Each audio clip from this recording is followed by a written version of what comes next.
તત્વાર્થ સૂત્રમાં બીજો અધ્યાય.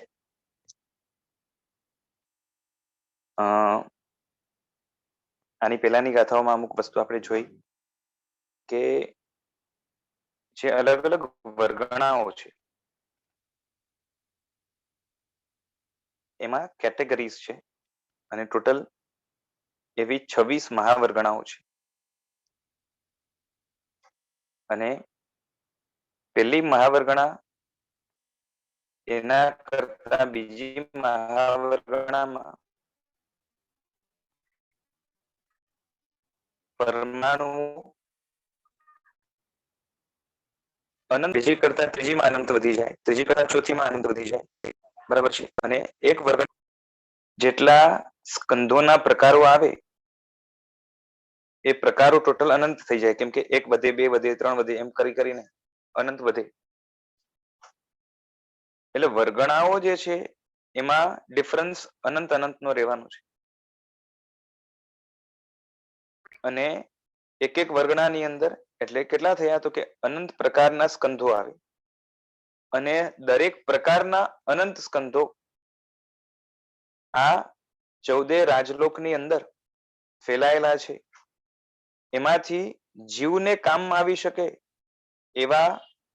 એવી વર્ગણાઓ ટોટલ 8 છે. અને એ 8 વર્ગણાઓમાં સૌથી સૂક્ષ્મ વર્ગણા હોય તો એ કાર્બન વર્ગણા છે અને સૌથી સ્થૂળ વર્ગણા હોય તે ઔદારિક વર્ગણા છે, બરાબર છે. એટલે ઔદારિક થી વૈક્રિય એમ કરતા કરતા છેલ્લે કાર્બન વર્ગણા જે કર્મ રૂપે આત્મા ઉપર ગોઠવાય ત્યારે કન્વર્ટ થાય છે, એ કાર્બન વર્ગણા આત્માને કામ લાગે એવી વર્ગણાઓમાંથી સૌથી સૂક્ષ્મ છે. બાકી તો કાર્બન વર્ગણા કરતા પણ હજી 10 વર્ગણાઓ એવી છે જે હજી સૂક્ષ્મતમ છે. હવે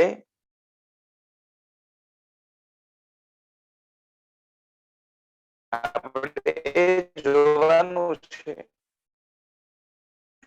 એટલે આપણે જોઈ ગયા જો કે આત્માને જે 5 પ્રકારના શરીર છે, દરેક શરીરને બનાવવા માટે આત્મા પરમાણુમાંથી સ્કંદ બનાવે છે એવું નથી, પરંતુ રેડીમેડ સ્કંધો જે પડ્યા છે અને એ સ્કંધો એને આત્મા પોતાના શરીર રૂપે કન્વર્ટ કરે છે. એટલે ગ્રહણ કરી લીધું અને ગોઠવી લીધું શરીરમાં, એટલે શરીર બની ગયું.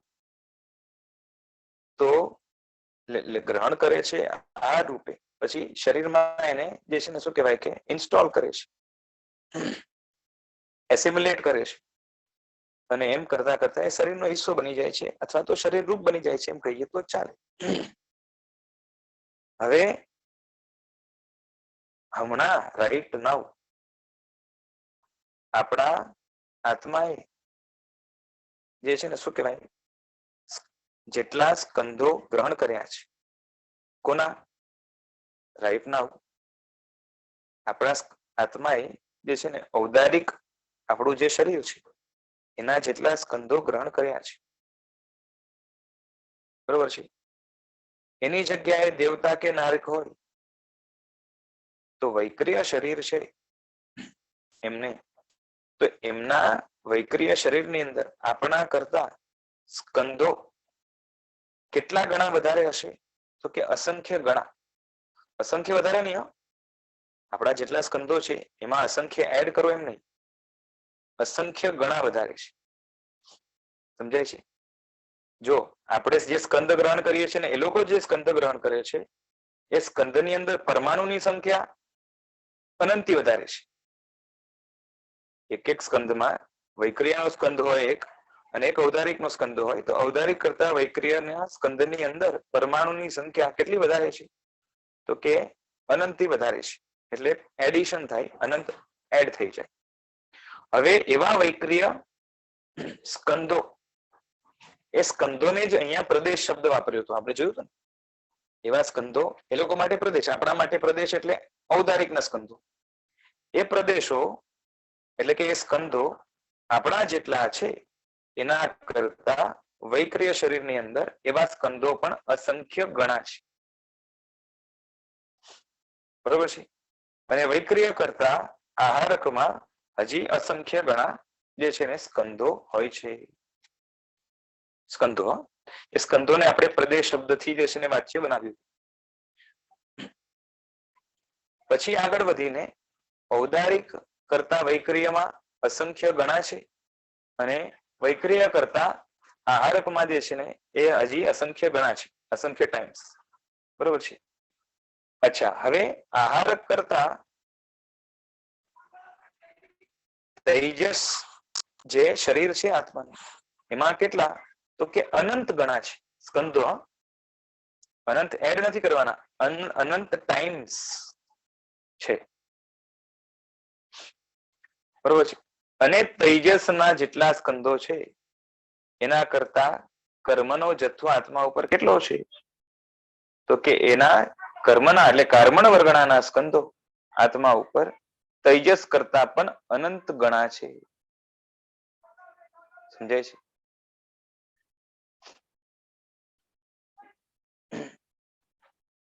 એક તો જે સ્કંદો છે એ સ્કંદોની અંદર બધામાં જ જે છે ને સંખ્યા અનંત વધતી જશે. ઔદારિક કરતા જે છે ને શું કહેવાય કે એ વૈક્રિય કરતા આહારક કરતા તેજસ કરતા કારણ આ બધામાં વધતી જશે સંખ્યા. બરોબર છે. પણ એ સંખ્યા ભલે વધારે હોય એક એક પરમાણુઓની, એટલે એક સ્કંદોની અંદર પરમાણુની સંખ્યા તો વધારે જ છે, પણ એવા સ્કંદો પણ જે છે ને છેલ્લા બે માં અનંત ગણા થાય છે અને પહેલા ત્રણ ની અંદર અસંખ્ય ગણા થાય છે. ખ્યાલ આવી ગયો? એ આપણે જોઈ ગયા હતા અને એના ઉપરથી આગળ વાત ચાલતી હતી. હવે આ 44મી જે ગાથા કે 44મો જે શ્લોક છે કે સૂત્ર છે એની આપણે શરૂઆત પણ કરી હતી કે એક જીવને એકી સાથે 2 થી 4 સુધી શરીર હોઈ શકે છે. એટલે ઓછામાં ઓછા 2 શરીર હોય અને વધારેમાં વધારે એકી સાથે 4 શરીર હોય. હવે ભાષ્યની અંદર જે કહે છે આપણે જોવાનું છે.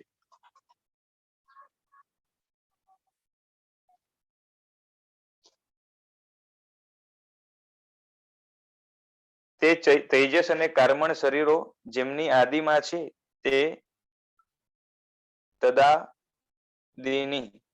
તદાદિની સંસાર સુધી રહેનારા તેજસ અને કર્મણ શરીરથી લઈને અન્ય શરીરો એક જીવને એકી સાથે 4 સુધી વિકલ્પ કરવા યોગ્ય છે.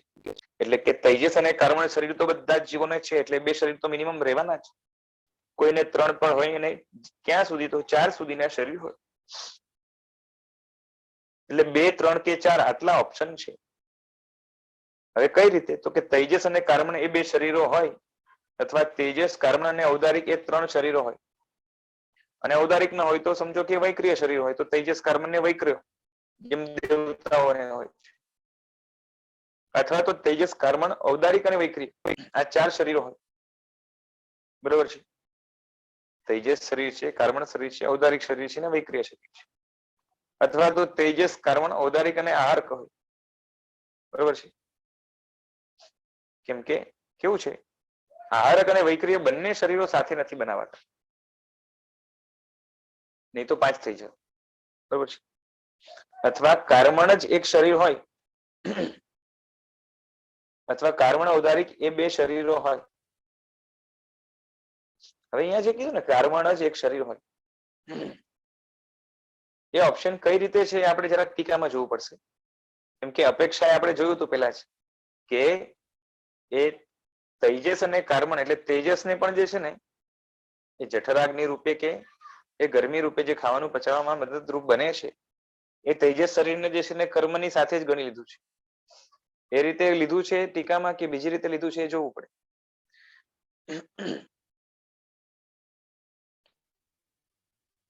બરોબર છે. અથવા તો કર્મણ ઔદારિક એ 2 શરીર હોય,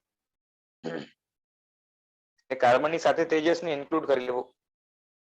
એટલે કર્મણ ને ઔદારિક એ 2 શરીર હોય, અથવા તો કર્મણ વૈક્રિય એ 2 શરીર હોય, અથવા કર્મણ ઔદારિક એટલે કર્મણની સાથે જે છે ને તેજસને મને લાગે છે કમ્બાઈન કરીને આ રીતે લીધું છે. પણ મેક્સિમમ કેટલા? તો કે 4 શરીર હોય.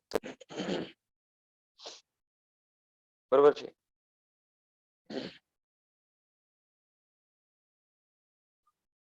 ક્યારેય એકી સાથે 5 શરીરો નથી હોતા. અને વૈક્રિય અને આહારક એ બે શરીરો પણ જે છે ને સાથે નથી હોતા, અને એના કારણે જ 5 શરીર સાથે થઈ શકતા નથી. વૈક્રિય અને આહારક બંને જે છે ને એક સાથે ક્યારેય નથી હોતા કોઈ જીવને, કારણ કે તે બે શરીરના સ્વામીઓ જુદા હોય છે. એમ આગળ બીજા અધ્યાયમાં જે છે ને 47 અને 49 સૂત્રમાં કહેવામાં આવશે, ત્યારે આપણે જોશું.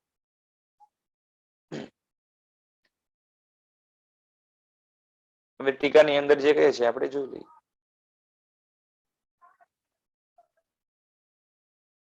વૈક્રિય અને આહારક એ બે શરીરો એકી સાથે ન હોય, અને એના કારણે શું થાય છે કે જીવને 5 શરીર એક સાથે હોતા નથી. 2 થી 4 હોઈ શકે, 2 અથવા 3 અથવા 4, આ પ્રમાણે સૂત્રનો સમુદિત અર્થ છે. અને અવયવ અર્થમાં ભાષ્યકાર જે કહે છે કે ક્રમની અપેક્ષાએ તૈજસ અને કર્મણ આદિ છે જે ઔદારિક આદિ શરીરોમાં, તે એ તદાદિની પદથી બધા જ શરીરો ગ્રહણ કરવામાં આવે છે. આ જ વિષયને સ્પષ્ટ કરતા ભાષ્યકાર કહે છે કે તૈજસ કર્મણ જ્યાં સુધી સંસાર છે ત્યાં સુધી રહેનારા છે. સંસાર પૂરો થાય તે પછી જ આ બે શરીરનું વિસર્જન થાય છે.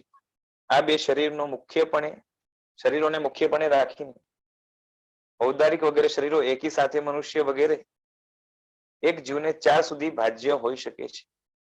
ભાજ્ય છે અથવા તો હોઈ શકે છે, એ જ થયું. ભજનાને એટલે કે વિકલ્પને જ તદ યથા ઇત્યાદિથી બતાવે છે, એટલે ઓપ્શન બતાવે છે કે કઈ કઈ રીતે થાય. તો કે છે કે તૈજસ શરીર કર્મણ શરીરનું ભેદ છે. એ નિયમને આશ્રયને અંતરાલ ગતિમાં તૈજસ કર્મણ એ બે શરીર હોય છે.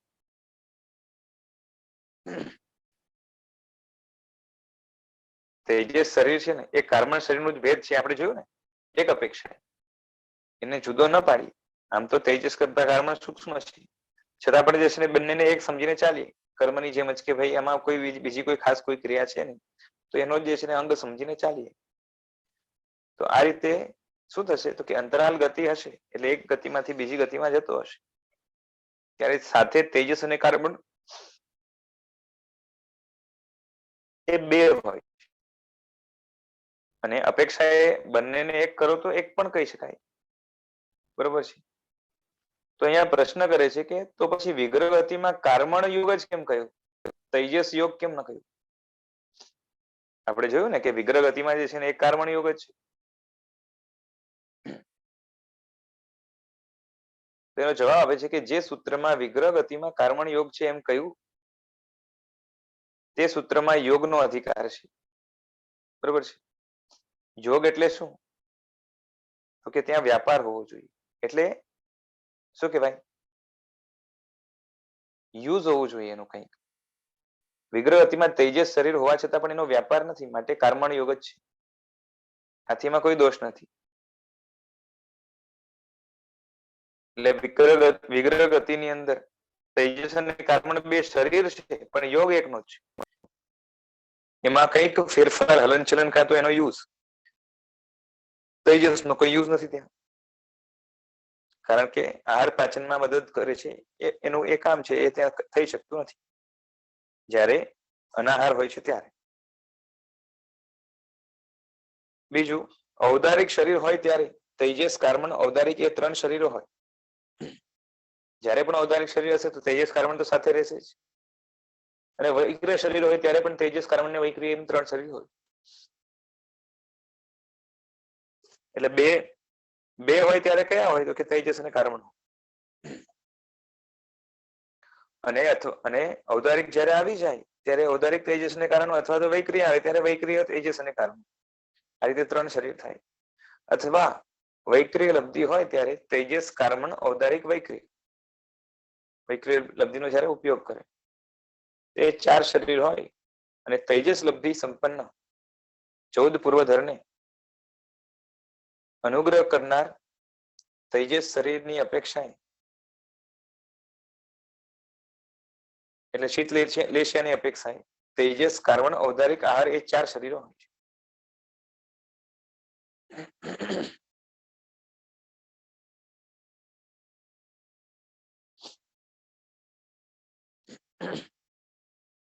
ચૌદ પૂર્વધર છે એ જયારે કોઈ પર અનુગ્રહ કરે તો શીત લેશિયા જે છે ને ત્યારે એનો યુઝ કરે છે,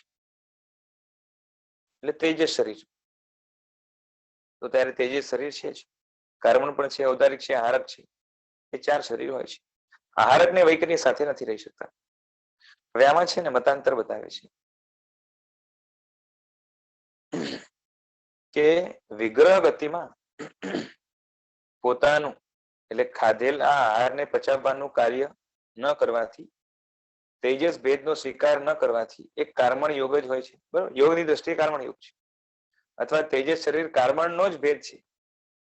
બરોબર છે, એટલે કર્મણની અંદર એનો સમાવેશ કરી દઈએ તો ત્યાં છે ને એ ખાલી કર્મણ શરીર જ એ રીતે કહીએ તો પણ ચાલે. બરોબર છે.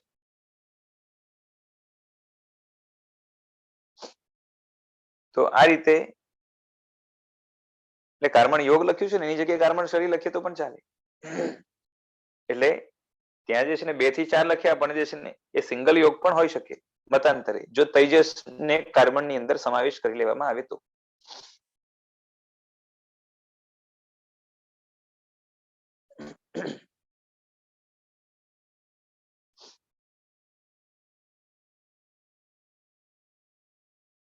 હવે કહે છે કે દેવ અને નારકોને કર્મણ અને વૈક્રિય એમ 2 શરીરો હોય છે. બરોબર છે, કેમ કે જે છે ને જેમને તેજસ લબ્ધિ ઉત્પન્ન ન થઈ એવા તિર્યંચ મનુષ્ય, એમને કર્મણ, ઔદારિક, વૈક્રિય એમ 3 શરીરો. એટલે છે ને હવે તેજસને અલગથી નહીં ગણવું એમ. તો તેજસને અલગથી ન ગણો તો દેવ ને નારક ને જે છે ને 2 શરીર થાય, કર્મણ ને વૈક્રિય. અને મનુષ્ય છે, તિર્યંચ છે, એમને કર્મણ અને ઔદારિક હોય. અને 3 ગણવા હોય ત્યારે કર્મણ, ઔદારિક ને વૈક્રિય, કે ઉત્તર વૈક્રિય શરીર બનાવે ત્યારે. તેજસ વૈક્રિય લબ્ધિ થી રહિત મનુષ્ય વગેરેને કર્મણ, ઔદારિક એમ 2 શરીર હોય છે. બરોબર છે, જેને તેજસ લબ્ધિ છે ત્યાં તો જે છે ને અલગથી તેજસ શરીર માનવું જ પડશે. બરોબર છે, પણ તેજસ લબ્ધિ નથી તો એમને જે છે ને કર્મણ અને ઔદારિક, કેમ કે અંદરનું જે પચાવવા રૂપ તેજસ શરીર છે એને તો કર્મણ ની અંદર જ ગણી લીધું, એટલે કર્મણ આવી ગયું. તેજસ ને અલગથી ગણવાનું નથી, તેજસ લબ્ધિ નથી, એટલે વૈક્રિય જે છે ને તેજસ કે વૈક્રિય એ 2 માંથી એક પણ લબ્ધિ નથી, તો કર્મણ, ઔદારિક એમ 2 શરીર થાય. અથવા આહારક લબ્ધિ વાળા હોય એમને કર્મણ, ઔદારિક અને આહારક, તેજસ ને જે છે ને ત્યાં ગણકારતા નથી, કેમ કે તેજસ એ કર્મણ નો હિસ્સો ગણી લીધો છે. અને આહારક લબ્ધિના અભાવમાં, જેને આહારક લબ્ધિ નથી એમાં તેજસ વૈક્રિય લબ્ધિ સંપન્ન, તેજસ લબ્ધિ છે અને વૈક્રિય લબ્ધિ છે એવા મનુષ્યને શું હોય તો કર્મણ છે, તેજસ શરીરનો ઉપયોગ કરે છે, બરોબર છે, અનુગ્રહ માટે કાં તો એ શું કહેવાય કે સામેવાળા ઉપર આવે શાપ માટે. તો તેજસ એ તેજસ શરીર એ થયું, કર્મણ શરીર થયું, ઔદારિક શરીર થયું અને વૈક્રિય શરીર થયું. બરોબર છે, ઔદારિક ને વૈક્રિય સાથે હોય જ શકે છે. બરોબર છે, અથવા તેજસ લબ્ધિ સંપન્ન પૂર્વધર હોય. બરોબર છે, તો કર્મણ, તેજસ, ઔદારિક અને આહારક આ 4 શરીરો હોય. જો આહારક ને જે છે ને બનાવે તો આ પ્રમાણે આચાર્ય સમાન બીજાનો જે છે ને મત છે. હવે 4 સુધી એ અવયવના ફળને કહે છે નતુ ઇત્યાદિ, ક્યારેય પણ એકી સાથે 5 શરીરો ન હોય, તથા આહારક અને વૈક્રિય એ 2 શરીરો પણ એકી સાથે ન હોય. અને એનું જ કારણ છે, એના જ કારણે 5 નથી થતા, કારણ કે કોઈ જીવને તેવા પ્રકારની લબ્ધિ જ હોતી નથી, એટલે બંને શરીર એકી સાથે કરી શકે ને એવી કોઈ જીવને જે છે ને એ તાકાત હોતી નથી. બરોબર છે, અને આ શું છે કે ઉપયોગમાં આવતી લબ્ધિની વાત છે. એટલે જેમ છે ને હવે સિદ્ધ ભગવંત છે તો એમને બધી જ લબ્ધિઓ છે, પણ એનો ક્યારે ઉપયોગ નહીં થાય ને, એટલે એ અહીંયા નથી લેવાનું, શક્તિ રૂપે નથી લેવાનું, પરંતુ પ્રવૃત્તિ રૂપે લેવાનું છે. હવે કોઈ પૂછે છે કે આમ કેમ છે, એમ કેમ છે કે ભાઈ છે ને આહારક અને વૈક્રિય આ બંને શરીર સાથે કેમ ન થાય. બરોબર છે, આવા પ્રશ્નના ઉત્તરમાં કહે છે કે સ્વામીના વિશેષથી એમ આગળ કહેશે, આગળ કહેવામાં આવશે કે બંનેના જે છે ને સ્વામી જુદા છે, બરોબર છે. અને કઈ રીતે જુદા છે એ બતાવે છે કે એ જે છે ને 48મું સૂત્ર અને 49મું સૂત્ર.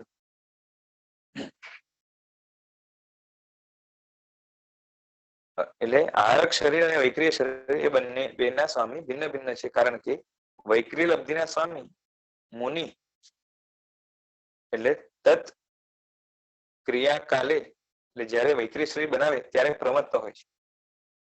એટલે પ્રમત્ત હોય એ જ વૈક્રિય લબ્ધિથી જે છે ને વૈક્રિય શરીર બનાવી શકશે. પ્રમાદના અભાવમાં વૈક્રિય લબ્ધિ ક્યારેય બનતી નથી, એટલે વૈક્રિય લબ્ધિનો ઉપયોગ થતો નથી. અને આહારક લબ્ધિના સ્વામી જે છે ને એ મુનિ જયારે આહારક શરીર બનાવે ત્યારે પ્રમત્ત હોય છે, પણ આહારક શરીરનો ઉપયોગ કરે ત્યારે પ્રમત્ત નથી હોતા, બરોબર છે. આહારક શરીર બનાવે ત્યારે પ્રમત્ત છે, પણ આહારક શરીરનો જયારે ઉપયોગ કરે છે ત્યારે અપ્રમત્ત હોય છે. આનો અર્થ એ થયો કે વૈક્રિય શરીરનો ઉપયોગ કરનારા મુનિ 6ઠ્ઠા ગુણ સ્થાનક વાળા હોય અને આહારક શરીરનો ઉપયોગ કરનારા મુનિ 7મા ગુણ સ્થાનક વાળા હોય છે. એટલે આહારકનો જયારે ઉપયોગ થાય ત્યારે 7મા ગુણ સ્થાનક અપ્રમત્ત છે. હા, બનાવતી વખતે જે છે ને 6ઠ્ઠે હોય. આમ બંને શરીરના સ્વામી ભિન્ન છે. માટે એક જીવને એકી સાથે 5 શરીર ન હોય કિંતુ 4 હોય. ખ્યાલ આવે છે? અહીંયા કન્ફ્યુઝન થાય છે. બોલો.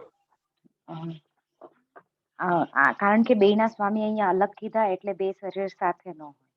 તો ઉપર જ ક્વેશ્ચન થાય કે આપણે જોયું કે તેજસ શરીરમાં એને જ્યારે અનુગ્રહ કરવા માટે કે શાપ દેવા માટે જે યુઝ કરે છે ત્યારે એને તેજસ શરીર કીધું, ત્યારે લબ્ધિ ફોરવાતી હોય છે ત્યારે તેજસ શરીર કન્સિડર કર્યું, અને આહારકે ત્યારે કન્સિડર કર્યું.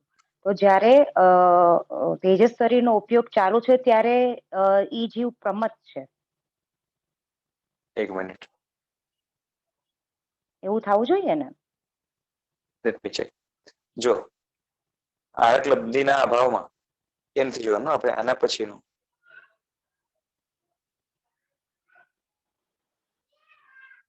તેજસ વૈક્રિય લબ્ધિથી રહિતનો વિકલ્પ નથી જોવાનો ને આપણે. ના, આપણે છે ને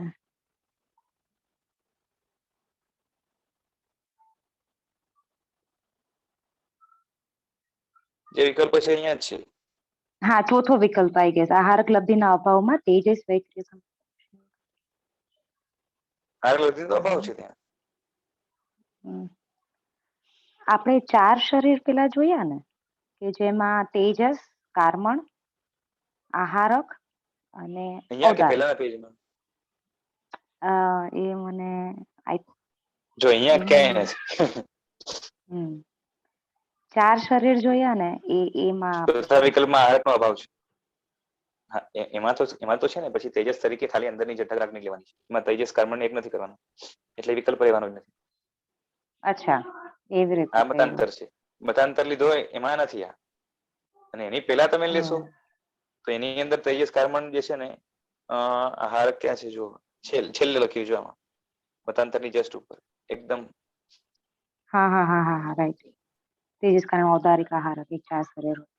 હા, પણ તોય તેજસ લબ્ધિ સંપન્ન તો લખ્યું જ છે.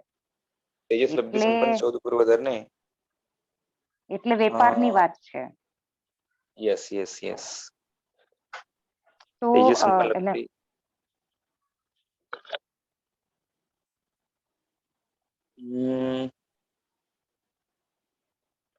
હા, કદાચ એમ ઘટે ના, કે એટલે શું હશે ખબર છે? ત્યારે છે ને આહારક શરીરની સાથે જ તેજસ શરીરનો કદાચ છે ને શીતલ એશિયા રૂપે ઉપયોગ કરતા હશે ને, ત્યારે પણ અપ્રમત્ત હોઈ શકે. નહીં, જયારે આ ઉપયોગ થાય ત્યારે તો પ્રમત્ત જ હોવા જોઈએ, કારણ કે શીતલેશિયા કે મારા ખ્યાલથી ત્યારે તો પ્રમત્તનો જ પેલો ભાવ ન થઈ ગયો. જો શીતલ કોઈકના એશિયા ઉપર છે અનુગ્રહ ને, કરવો કે હા, અનુગ્રહ કરવાનો, જો અનુગ્રહ કરવાનો ભાવ અલગ વસ્તુ છે, અનુગ્રહ કરવાની પ્રવૃત્તિ અલગ વસ્તુ છે. સમજાય છે? જેમ ભગવાન ભાવ છે ને પછી દેશના આપે છે ત્યારે અનુગ્રહની પ્રવૃત્તિ કરે છે, પણ અનુગ્રહનો ભાવ નથી. ત્યારે ભાવ ઇન ધ સેન્સ કે રાગરૂપ નથી. હા, એ બરાબર. બરાબર, ઇન્ટેન્શન તો છે જ, વગર ઇન્ટેન્શન જે છે ને ભગવાન કઈ એ અંધારામાં તીર મારે છે એવું નથી, સર્વજ્ઞ છે, બરોબર છે. પણ આપણે જે કોઈને જે છે ને દયાથી કે કોઈ ઉપર રાગથી કે એ આના ઉપર જે છે ને શું કહેવાય કે એક આપણે એમ જેમ ઇમોશન વાળી બુદ્ધિથી નથી કરતા, બરોબર છે. ભગવાન જો ટાર્ગેટ વગર જે છે ને ભગવાન ખાલી બોલવા માંડે છે પોતાના કર્મ ખપાવવા માટે, એવું નથી. કેમ કે સર્વજ્ઞ છે અને ત્યારે તો એમનું તો દરેક પ્રવૃત્તિ જે છે ને એ લક્ષ્યવેધી હોય, બરોબર છે. દરેક પ્રવૃત્તિ એમની જે છે ને લક્ષ્યવેધી એટલે શું કે લક્ષ્યને જે છે ને પ્રાપ્ત કરાવે એવી હોય. એટલે ખાલી આપણા જેવી અનુગ્રહ બુદ્ધિ ન હોય ત્યાં. પણ એ તો વિતરાગતાનું લેવલ થઈ ગયું ને, એ લેવલ લેવલ થઈ ગયું. નીચેના બધા એ વસ્તુ કામ લાગે થાય એપ્લિકેબલ. એ તો આવા શું થઈ જાય એમાં કે ફોર એક્ઝામ્પલ જેમ આહારક શરીર જ્યારે બનાવે છે ત્યારે છઠ્ઠા ગુણ સનાગે છે, રાઈટ, બરોબર. અને ત્યારે જ જે છે ને કોઈ ઉપર અનુગ્રહ કરવાની બુદ્ધિ થાય. હા એ બરોબર. કદાચ. અને ત્યારે છઠ્ઠા ગુણ સ્થાનકે જે છે ને તે એ શરીર બનાવ્યું અને શીત લે છે જયારે કોઈ ઉપર મૂકી ત્યારે જે છે ને એ અપ્રમત્ત થયા અને આહારક શરીર પર બની ગયો, એનો ઉપયોગ ચાલે છે અપ્રમત્ત હોય, એવું કદાચ હોઈ શકતું હશે. તો અહીંયા બે લબ્ધિનો ઉપયોગ બી સાથે કરે છે, આઈ મીન આહારક બનાવવું. હા. ઓકે. અને જયારે કેવું છે એટલે પછી તેજસ નો ઉપયોગ જયારે થતો હોય ત્યારે અપ્રમત્ત રહી શકતા હશે, જયારે વૈખરીના ઉપયોગ વખતે અપ્રમત્ત નથી રહી શકતા એવું શાસ્ત્ર વચન છે. એટલે શીતલેશિયાના ઉપયોગ વખતે જે છે ને અપ્રમત્ત રહી શકતા હશે કદાચ, નહીં તો જે છે ને આ ભાંગો ઘટે નહીં ને. હા રાઈટ, નહીં તો સ્વામી અલગ થઈ જાય. હા, સ્વામી અલગ થઈ જાય. ઓકે.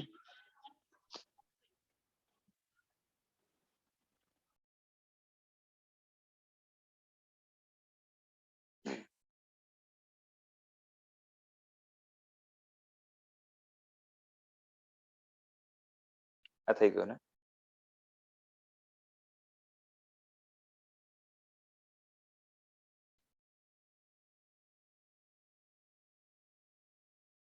હવે અવતરણિકામાં કહે છે કે નામનો નિર્દેશ કરીને શરીરો કહ્યા, શરીરોમાંનું કર્મણ શરીર એ ઉપભોગથી રહિત છે. એટલે લખ્યું કે નિરુપભોગમ અંત્યમ, એટલે અંત્ય જે છે એ ઉપભોગથી રહિત છે. એટલે અંત્ય કયું શરીર છે તો કે કર્મણ શરીર, એ ઉપભોગથી રહિત છે. અંત્ય એવા શબ્દથી સૂત્રમાં કહેલ ક્રમ પ્રમાણે કર્મણ શરીર ને કહે છે કે તે એટલે કે કર્મણ શરીર ઉપભોગથી રહિત છે, તે સુખ દુઃખનો ઉપભોગ કરતું નથી. સુખ દુઃખનો ઉપભોગ કરવો એટલે શું કે કોઈ પણ એ સાંસારિક ભોગો જે સુખ દુઃખ રૂપે ભોગવાતા હોય છે એ કર્મણ શરીર ભોગવતું નથી, એટલે કર્મણ દ્વારા જે છે ને સીધું ભોગવાતું નથી, બરોબર છે.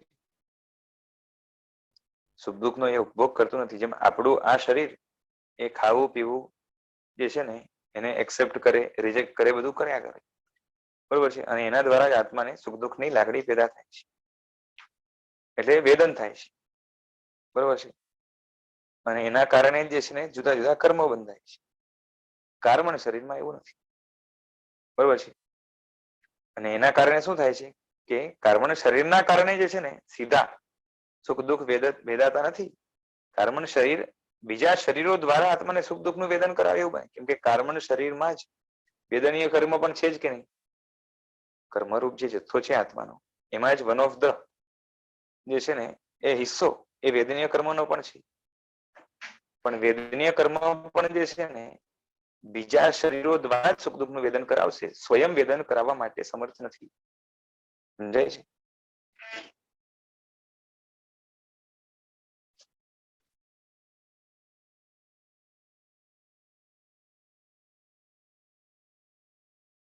ખ્યાલ આવે છે? હાજી.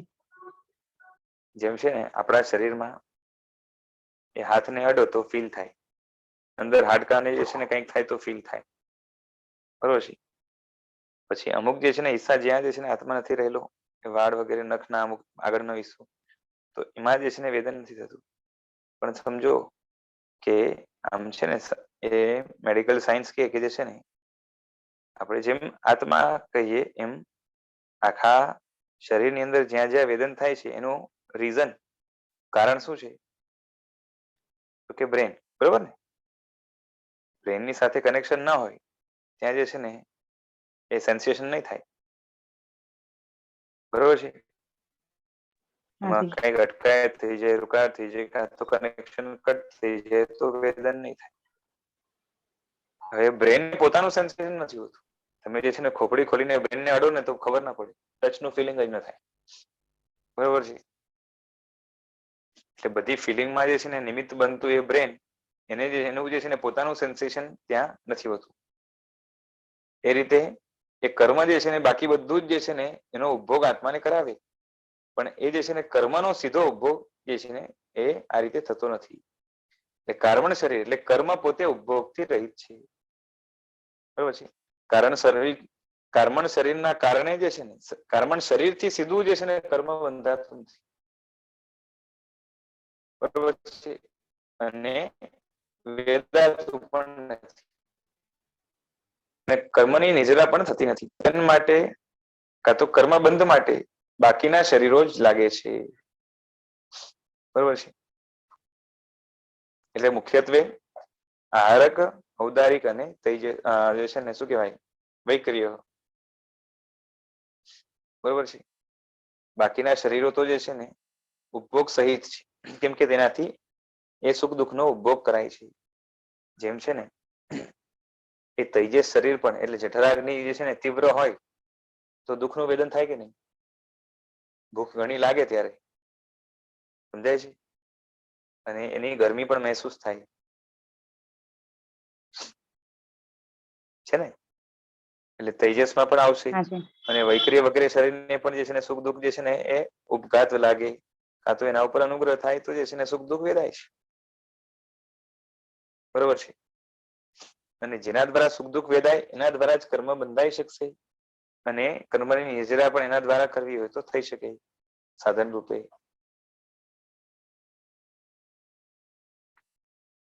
ચલો હવે વિસ્તાર થોડોક ટીકાની અંદર જે કર્યો છે આપણે જોઈએ.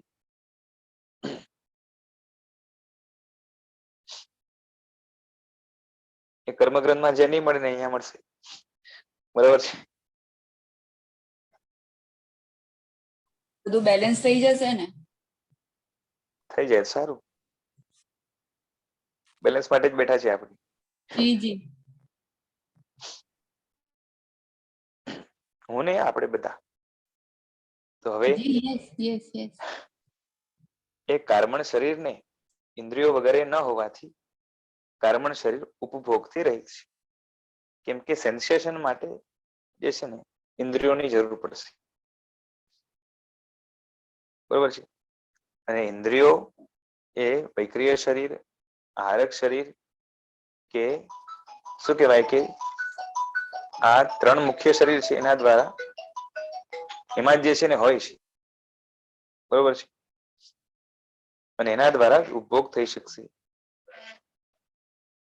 એટલે આ એ સમુદ્રી તરફ જોયું. હવે અવ્યવર્થ ભાષ્યકાર જે કહે છે કે જે શરીર અંત્ય હોય, અંત્ય કીધું ને, એ શરીર અંત્ય કહેવાય. એટલે અંત્ય એટલે કયું? તો કે કાર્બન. એટલે પ્રસ્તુતમાં સૂત્રકાર સૂત્રમાં જણાવેલા જે ક્રમ છે એ પ્રમાણે અંત્ય શરીર કે કાર્બન શરીરને કહે છે,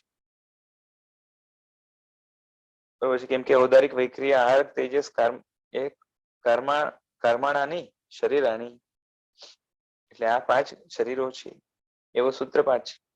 કર્મણ શરીર જે છે એ અંત્ય છે, એ ઉપભોગથી રહિત છે, અર્થાત કર્મણ શરીરથી સુખ દુઃખનો ઉપભોગ કરી શકાતો નથી. જેમ ઔદારિક આદિ શરીરથી ઇન્દ્રિયો અને વિષયોનો જે છે ને સંપર્ક થાય અને એનાથી સુખ દુઃખ જે છે એ વ્યક્ત રૂપે અનુભવાય છે, તેમ કર્મણ શરીરથી સુખ દુઃખનો અનુભવ થતો નથી. કારણ કે શરીરથી સુખ દુઃખનો અનુભવ અસંખ્ય સમયથી જ થાય છે. કર્મ શરીરનો યોગ તો વિગ્રહ ગતિમાં જ જે છે ને વધારેમાં વધારે 4 સમય સુધી જ હોય છે.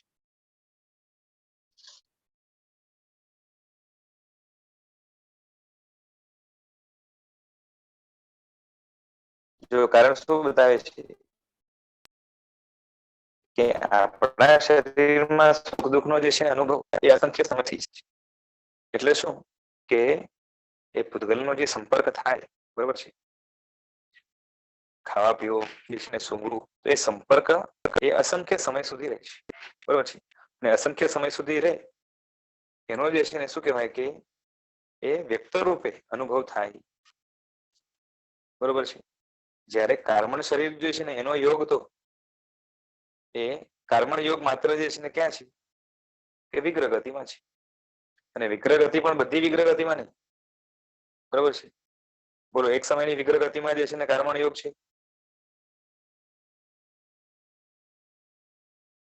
હા, નથી. નથી. બે સમયની વિગ્રહ ગતિમાં? ના. એમાં પણ નથી. 3 સમયની વિગ્રહ ગતિમાં એક સમય માટે કર્મણ યોગ છે એક ખાલી. સમય માટે છે અને પછી 4 સમયની વિગ્રહ ગતિમાં 3 જે છે ને 2 સમય માટે કર્મણ બે યોગ છે. સમય માટે. અને 5 સમયની વિગ્રહ ગતિ માટે એમાં 3 સમયનો જે છે, બરોબર છે.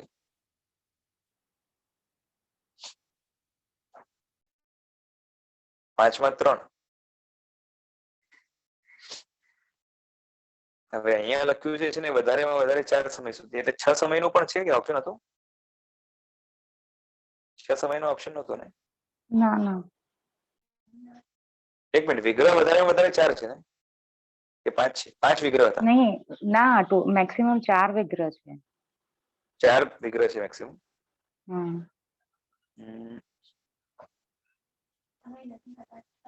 હા, વિગ્રહ 4 જ છે. યસ, વિગ્રહ 4 છે એટલે 5 સમય લાગશે, બરોબર ને? હા વધારે હા, ને એ જ વધારે 5 રાહ. સમય. પણ એમાં તો જે છે ને પહેલો ને છેલ્લો જે છે એ તો આહાર વાળો છે. હમ 5 સમયમાંથી સ્ટાર્ટિંગના 2 સમય તો આહાર વાળા છે, તો 3 હમ સમય હોય. હમ. એ 3 સમય જ કર્મનો યોગ છે.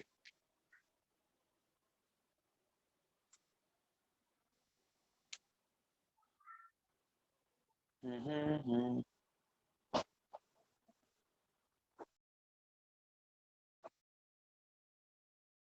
4 કેમ લખ્યું છે?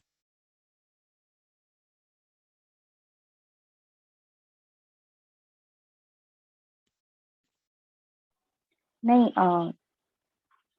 એક વિગ્રહ રહેશે તો નહીં, પણ 2 વિગ્રહથી તો કર્મણ યોગ છે જ તે. 2, 3, 4. હા, એટલે 4 સમય થઈ ગયા ને? એમ નહીં. આ જે 5 સમય છે, 4 હા, વિગ્રહ 4 ગતિ સમય. માટે 5 સમય લાગે છે, હા. બરોબર. તો એ 5 સમય જે છે એમાંથી પહેલો ને છેલ્લો સમય છે એ તો આહાર વાળો છે.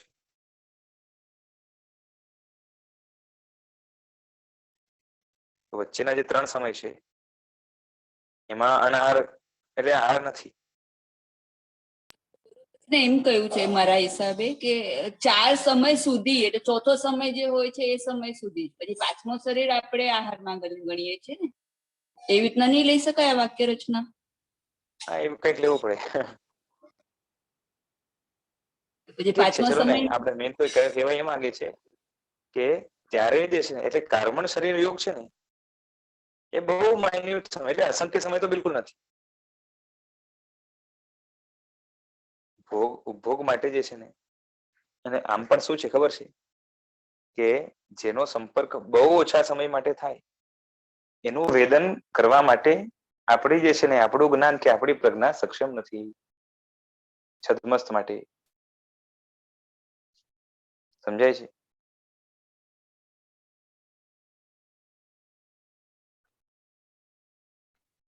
આપણે કોઈ પણ વેદન કરવું હોય તો કમથી કમ એ કાં તો વેદન માટે ઉપયોગ અસંખ્ય સમય સુધી રહેવો જોઈએ. જ્યારે આ જે છે ને વિગ્રહ ગતિ જે છે ને એ શું કહેવાય કે 5 સમયની છે બહુ તો, એટલે ઓવરઓલ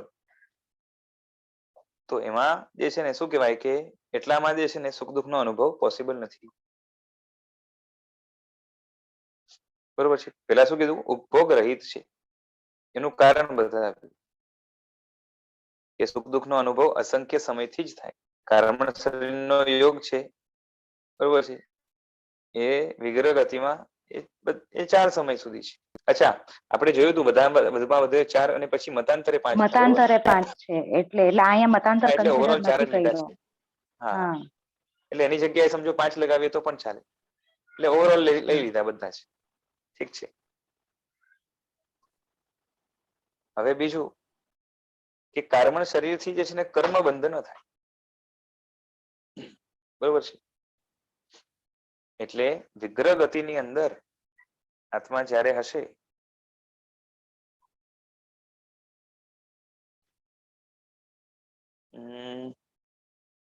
તો ત્યારે કર્મ નહીં બાંધતો હોય.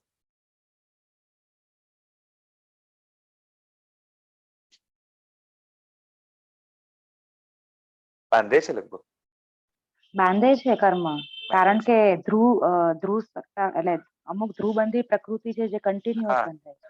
અને કર્મણ યોગ છે ત્યારે યોગના કારણે આત્મપ્રદેશોની ચંચલતા છે, અને આત્મપ્રદેશોની ચંચલતા હશે તો કર્મ નો આશ્રવ હશે જ. અને આશ્રવ હોય તો મિનિમમ એક સમયનો બંધ થતો હોય, પણ સાથે સાથે કશાયો વગેરે પણ રહેલા જ છે. બરોબર છે, બહુ મંદ ભલે હોય. ચલો જોઈએ શું લખ્યું છે. જેમ ઔદારિક આદિ શરીરથી હિંસા, જૂઠ, ચોરી, અબ્રહ્મ સેવન આદિ પ્રવૃત્તિથી મન વચન કાયાથી વ્યક્ત રૂપે કર્મ થાય છે, તેવી રીતે કર્મણ શરીરથી કર્મ બંધ થતો નથી, કારણ કે તે વખતે વ્યક્ત રૂપે હિંસાની પ્રવૃત્તિ ન હોવાથી વ્યક્ત રૂપે કર્મ બંધના કારણોનો અભાવ હોય છે.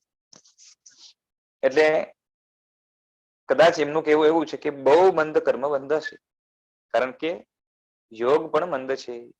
મન વચન કાયા જે છે ને એવા છે નહીં. કાયામાં ખાલી કર્મણ કાયા જ છે.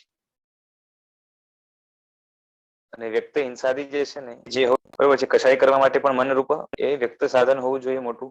એવું ન હોવાથી એ બહુ મામૂલી બંધ હશે, એટલે એને ગણાતો નહીં હોય.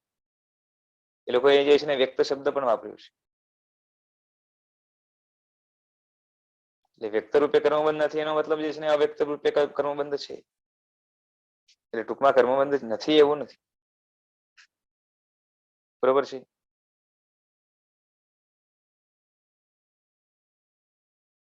ખ્યાલ આવે છે.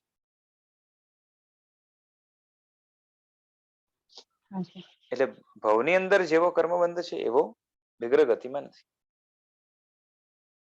અચ્છા, હવે અહીંયા લખ્યું વિશિષ્ટ અનુભવ રૂપે કર્મ વેદાય. એટલે સામાન્ય અનુભવ રૂપે તો જે છે ને આત્મા કર્મને વેદે છે, બરોબર છે. એટલે ઔદારિક વગેરે શરીર એકદમ સ્પષ્ટ આપણને જે વેદાય છે, બરોબર છે. અને કર્મ ફળનો અનુભવ પણ થાય છે. સુખ આવે તો પણ એનો વ્યવસ્થિત અનુભવ થાય, દુઃખનો અનુભવ થાય.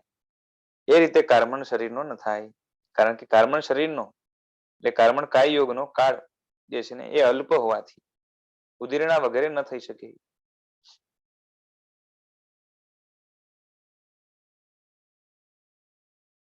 એ લખ્યું કે ભવિષ્યમાં ઉદયમાં આવનારા કર્મોને જે પ્રયત્ન વિશેષથી ઉદયાવલિકામાં નાખીને તેમના ફળને વહેલો અનુભવ કરી લેવો એનું નામ છે ઉદીરણા, બરોબર છે.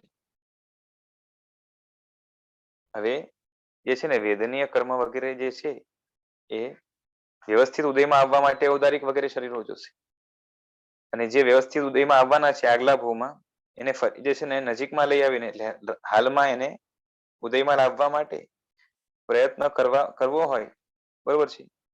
તો એવો પ્રયત્ન પણ જે છે ને આ 3-4 સમયોમાં એ થઈ શકતો નથી,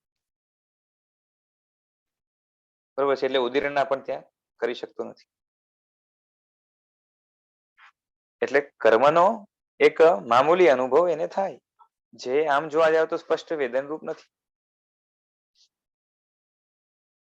પછી જે છે ને અને કેવું છે કે ખબર જ ન પડે એમ પોતાને, કેમ કે ઉપયોગની તીક્ષ્ણતા નથી ને. અને ચોથા નંબરે કર્મ નિજરા પણ ન થાય, એટલે રસહીન ન બનેલા કુસુંભ પુષ્પોની જેમ કર્મો રસહીન જે છે ને કરી શકાતા નથી.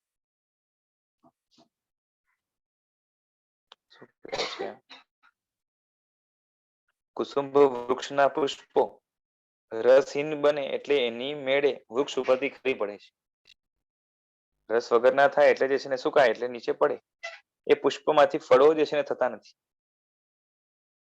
પુષ્પો હોય ને એમાંથી જે છે ને આમ તો એ flower is made for fruit, પણ જે છે ને એ અમુક પુષ્પો એવા હોય કે જે છે ને આ કુસુંબ વૃક્ષ જેવા કે સુકાય ને પડી જાય, એમાંથી ફળ જે છે ને થવાનો અવસર જ ના. એ રીતે રસહીન બનેલા કર્મો ફળ આપ્યા વિના આત્મ પ્રદેશોથી છૂટા પડી જાય છે. બરોબર છે. રસનો નાશ કરો એટલે શું થાય? સુકાઈ જાય અને પડી જાય, ચિકાસ ગઈ. માટે અહીં કુસુમ વૃક્ષના પુષ્પોનું દ્રષ્ટાંત આપ્યું છે. તો એ રીતે એ રસહીન જે છે ને નથી બનતા કર્મો જે છે ને ત્યારે રસહીન બનાવી શકાતા નથી, અને માટે ત્યાં નિર્જરા પણ નથી. બરોબર છે. અને એ પણ અહીંયા સમજી જ લેવાનું કે જે છે ને શું કહેવાય કે એ મામૂલી નિર્જરા ચાલુ હોય, પરંતુ જે વિશિષ્ટ નિર્જરા આપણે જે તપરૂપ કહીએ કાં તો વિશિષ્ટ આરાધના રૂપ કહીએ એવી નિર્જરા શક્ય નથી. બાકી તો આરાધકો જે છે ને જ્યાં જાય ત્યાં એ અમુક જાતની નિર્જરા એને થતી હોય છે.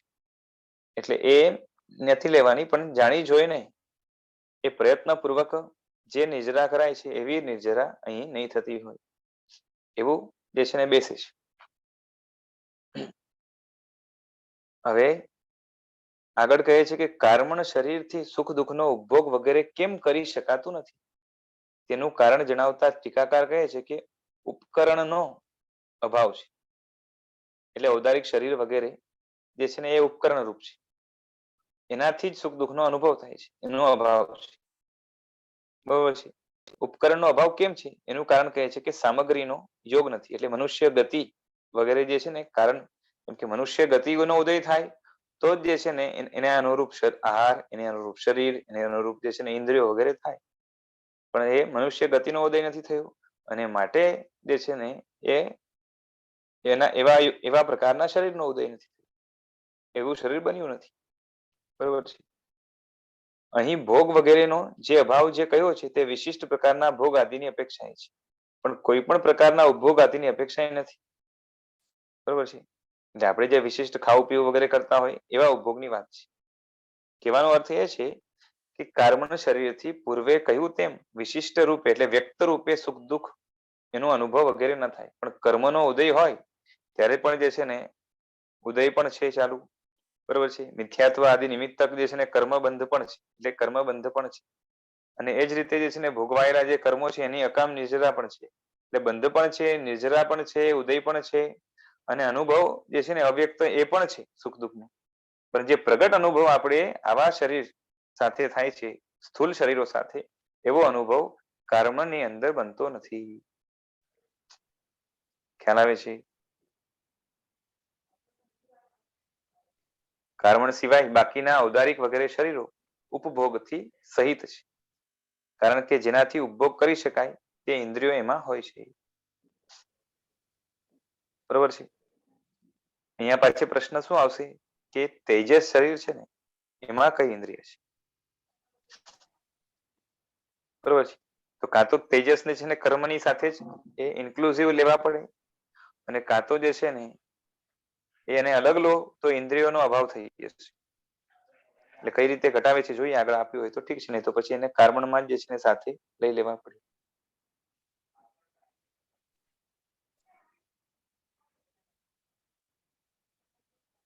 ઔદારિક વગેરે શરીરો ભોગથી સહિત છે. સહિત કેમ છે તેનું કારણ કહે છે કે એક તો સુખ દુઃખનો ઉપભોગ ઔદારિક વગેરે શરીરો કરી શકાય છે. સુખ દુઃખનો ઉપયોગ ઔદારિક વગેરે શરીરોથી કેમ કરી શકાય છે તેનું કારણ કહે છે કે ઇન્દ્રિય વગેરે જે છે ને પ્રવૃત્તિ રૂપ કારણ વિદ્યમાન હોવાથી, કેમ કે શરીર છે ત્યાં ઇન્દ્રિય છે એની, અને ઇન્દ્રિય જે છે ને એ એમાં ઉપભોગ માટે પ્રવૃત્ત છે, અને માટે સુખ દુઃખનો ઉપભોગ કરી શકાશે. બરોબર છે. ઇન્દ્રિયોની હાજરી છે માટે ઇન્દ્રિયોની. પછી કર્મ એવા શરીરોમાં કર્મબંધ કેમ થાય છે, એટલે વ્યક્ત કર્મબંધ, મોટો કર્મબંધ કેમ થાય છે? કેમ કે ત્યાં હિંસા વગેરેનો યોગ છે. બરોબર છે. મન વચન કાયા, બરોબર છે, એ હિંસા ચોરી વગેરે જે છે ને એ બધાની અંદર એ કોઈને કોઈની અંદર પ્રવૃત્ત છે, માટે ત્યાં કર્મબંધના હેતુઓ હાજર છે, માટે કર્મ બંધાય છે સ્પષ્ટ વ્યક્ત રૂપે. અને એ પ્રમાણે વિશિષ્ટ અનુભવથી કર્મો વેદાય છે. કારણ કે કર્મોને વેદવાનો જે છે ને અસંખ્ય સમય વેદવા માટે જે છે ને 4-5 સમયમાં ન થાય. કમથી કમ જે છે ને કોઈ પણ એ વેદન કરવા માટે કેટલું જોઈએ? તો કે અસંખ્ય સમય જોઈએ. અને એ એટલો સમય અહીંયા મળી રહે છે. બરોબર છે. એટલે ત્યાં ઉદ્દીરણા વગેરે પણ થઈ શકે છે. બરોબર છે. સ્પષ્ટ વેદન થઈ શકે છે. અને ચોથું કહે છે કે આ પ્રમાણે કર્મ નિજરા પણ કરી શકાય છે. અને કર્મોને જે છે ને રસહીન કરી શકાય છે. કેમ કે વિશિષ્ટ ઉપયોગ પૂર્વક જે છે ને કર્મમાંથી રસ નીચોવવો હોય તો એમની પાસે અસંખ્ય સમયનો જે છે ને ગાળો છે. બરોબર છે. અને આ વિશે રસહીન બનેલા કુસુમ પુષ્પોનું દ્રષ્ટાંત છે કે કુસુમ વૃક્ષના એ જે છે ને વૃક્ષના પુષ્પો સમય જતા એની મેળે રસહીન બની જાય છે અને વૃક્ષ ઉપરથી ખરી પડે છે. એ રીતે રસહીન બનેલા કર્મો બરોબર છે ફળ આપ્યા વિના આત્મ પ્રદેશોમાંથી વિખૂટા પડી જાય છે. હવે ઔદારિક વગેરે શરીરો ઉક્ત રીતે સુખ દુઃખનો અનુભવ વગેરે કરી શકાય છે. તેથી ઔદારિક વગેરે શરીરો ઉપભોગથી સહિત છે. આ પ્રમાણે કીધું. હવે અહીંયા પ્રશ્ન પૂછે છે કે ઔદારિક વૈક્રિય આહાર એ 3 શરીરને દ્રવ્ય ઇન્દ્રિયો હોવાથી એમના દ્વારા ઉપભોગ થઈ શકે. બરાબર છે. બરોબર છે. આપણો જે પ્રશ્ન હતો. પણ તેજસ શરીર એને તો દ્રવ્ય ઇન્દ્રિયો છે નહીં, એનાથી રહિત છે. તો એ જે છે એના દ્વારા ઉપભોગ કઈ રીતે થાય? બરોબર છે. તો હવે એનો જવાબ આપે છે કે ખોરાકનું પાચન અને ઉષ્ણ તેજોલેશિયા કે શીત તેજોલેશિયા એનો પ્રાદુર્ભાવ વગેરે એ તેજસ શરીર દ્વારા થાય છે. બરોબર ને? આપણે આ 3 કાર્યો જોયા હતા. ખોરાકને પચાવે એક કાર્ય, બીજું એક ગરમ તેજોલેશિયા મૂકી હોય સામેવાળાને બાળવા માટે કે કોઈ વસ્તુને બાળવા માટે, કાં તો કોઈ ઉપર જે છે ને એ ઉપગ્રહ કરવા માટે, ઉપકાર કરવા માટે, બરોબર છે, શાતા આપવા માટે શીત લેશિયા છોડે. તો એ બધા જ તેજસ શરીરના કામ છે. તેજસ શરીરની શક્તિ એ બરાબર હોય તો પાચન શક્તિ સારી હોય. એથી સુખ દુઃખનો અનુભવ થાય છે. બરાબર ને? બરોબર પચે તો સુખનો અનુભવ થાય. બરોબર છે.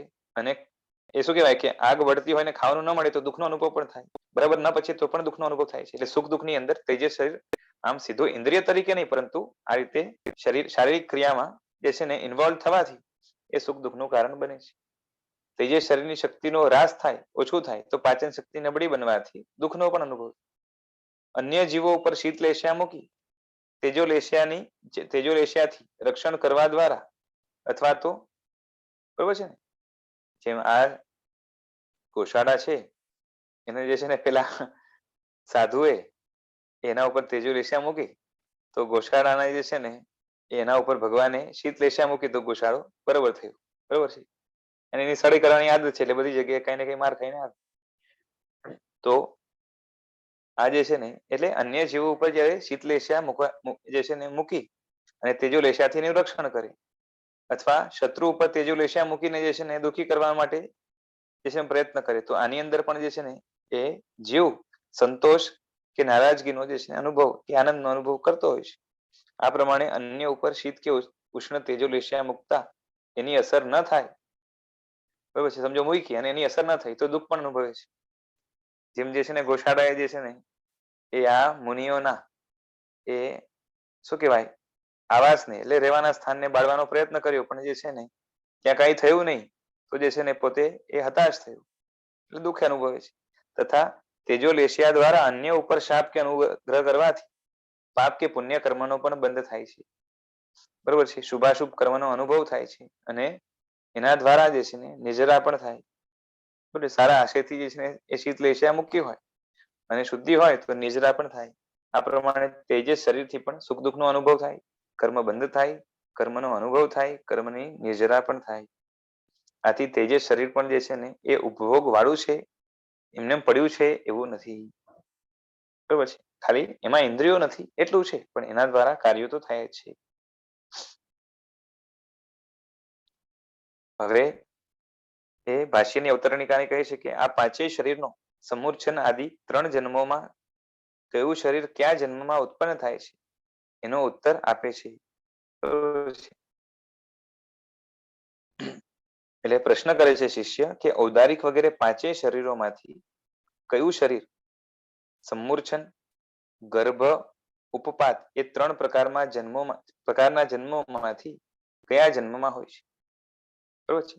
એટલે જેને સમૂર્છન જન્મ છે એ સમૂર્છિમ, અથવા જેને ગર્ભજ જન્મ છે અને જેને ઉપપાત જન્મ છે, આ ત્રણ પ્રકારના જન્મ હોય છે.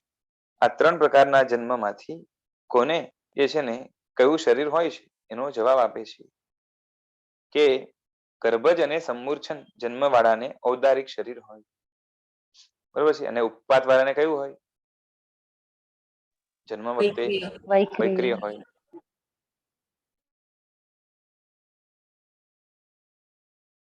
તો પેલા આ બે શરીરની વાત કે આદ્ય એટલે શરૂઆતના, બરોબર છે. ઔદારિક શરીર ગર્ભથી અને સમૂર્છન શરીર જે છે, સોરી, ગર્ભથી અને સમૂર્છનથી ઉત્પન્ન થાય છે, બરોબર છે. ઔદારિક શરીર ક્યાંથી ઉત્પન્ન થાય? કાં તો ગર્ભથી કાં તો સમૂર્છનથી, બરોબર છે. વૈક્રિયથી ઉત્પન્ન જે છે ને વૈક્રિય શરીર આ રીતે ઉત્પન્ન થાય, અર્થાત ગર્ભજ અને સમૂર્છિમ જીવોને ઔદારિક શરીર હોય છે.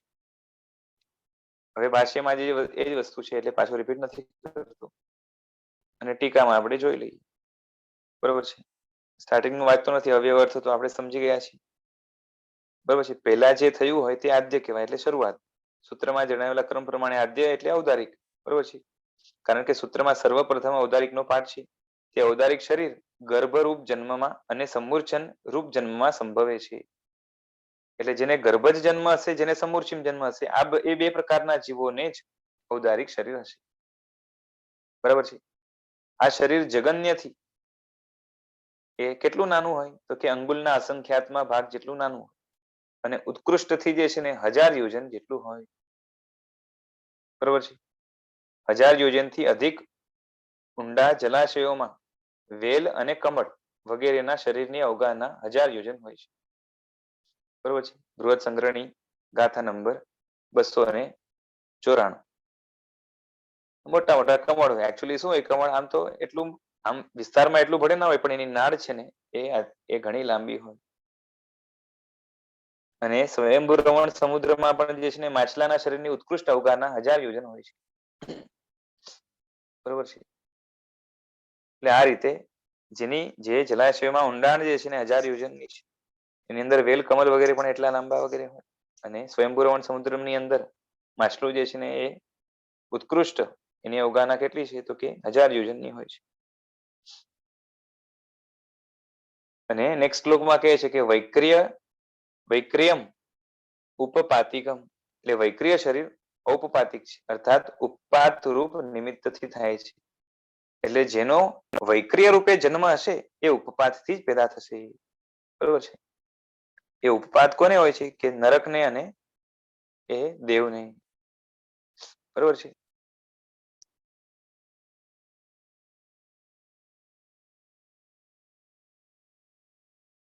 વૈક્રિય શરીર ઔપપાતિક એટલે ઉપપાતથી થનારું છે. વૈક્રિય શરીર નારકો અને દેવોને હોય છે. પ્રસંગ પ્રમાણે પૂર્વ સૂત્રની સાથે આ સૂત્ર સંબંધ વાળું છે, તથા સૂત્રનો સમુદિત અર્થ જણાઈ ગયેલો છે. પૂર્વે જેનો ઉલ્લેખ કર્યો તે વૈક્રિય શરીર ઔપપાતિક છે, અર્થાત ઉપપાત જન્મરૂપ ઉપપાતમાં થયેલું છે. અહીં સિદ્ધ હેમ શબ્દાનુશાસન વ્યાકરણ પ્રમાણે ભવે એ સૂત્રથી ભવ અર્થમાં ઉપપાત શબ્દને ઈકણ પ્રત્યે લાગીને ઔપપાતિક શબ્દ બન્યો છે, બરોબર છે. ધીસ ઇઝ ઓલ ગ્રામેટિકલ, આપણે જોવાનું નથી. આ શરીર નારક દેવોને અવધિ જ્ઞાનની જેમ સહજ હોય છે. આ જે વૈક્રિય શરીર છે એ નારક ને દેવોને જેમ સહજ છે, બરોબર છે. એટલે જન્મની સાથે જ છે એ રીતે એમને આ શરીર પણ વૈક્રિય સહજ છે. આ શરીર ભવધારક અને ઉત્તર વૈક્રિય એ બે ભેદથી બે પ્રકાર, બરોબર છે. વૈક્રિય શરીર છે એક ભવધારક હોય, એક ઉત્તર વૈક્રિય હોય. એટલે શરૂઆતથી જેને છે ને વૈક્રિય શરીર છે એ ભવધારક શરીર, અને જે પાછળથી વૈક્રિય શરીર કરે એ ઉત્તર વૈક્રિય છે. એ ભવધારક શરીર જે છે ને જન્મથી જીવન પર્યંત હોય છે છેલ્લે સુધી, અને ઉત્તર વૈક્રિય શરીર તો શું થાય કે ઈચ્છા થાય ત્યારે બનાવે અને પાછળ જે છે સંહરી લે. તો ભવધારક શરીર જગન્યથી અંગુલના અસંખ્યાતમાં ભાગ જેટલું અને ઉત્કૃષ્ટથી 500 ધનુષ જેટલું હોય છે. બરોબર છે. વૈક્રિય શરીરની હાઈટ હાઈએસ્ટ કેટલી? તો 500 ધનુષ જેટલી. ભવધારક જન્મથી અંત સુધી જે છે ને જે રહે છે એમાં સૌથી નાનું જે છે ને એ વૈક્રિય શરીર કેટલું? તો કે અંગુલના અસંખ્યાતમાં ભાગ છે. બરોબર છે. અને ઉત્કૃષ્ટ એટલે વધારેમાં વધારે કેટલું? તો હાઈએસ્ટ અવગાહના 500 ધનુષ જેટલું હોય છે. અને બીજું એટલે ઉત્તર વૈક્રિય શરીર જે હોય એ પણ જગન્યથી તો અંગુલના અસંખ્યાતમાં ભાગ જેટલું હોય છે. અને ઉત્કૃષ્ટથી એ લાખ યોજન જેટલું હોય છે. એટલે કોઈ વિકુર્વે તો કેટલું મોટું થાય?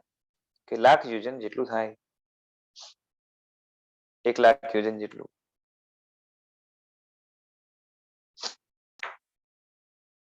ચાલો હવે એ લબ્ધિ પ્રત્યયમ ચ લબ્ધિ વાળાને પણ વૈક્રિય શરીર હોય છે. બરોબર છે. એ પાઠ છે એ આગળ જોશું. એ હમણાં જે છે ને આપણે રેફર કર્યું ને એ 48 49 વગેરે ગાથામાં જે આવશે હવે. બરોબર છે. ચાલો રાજ રાખીએ. જેના વિરુદ્ધ કંઈ બોલાયું હોય તો ઈચ્છા દુક્કડમ પ્રણામ. પ્રણામ.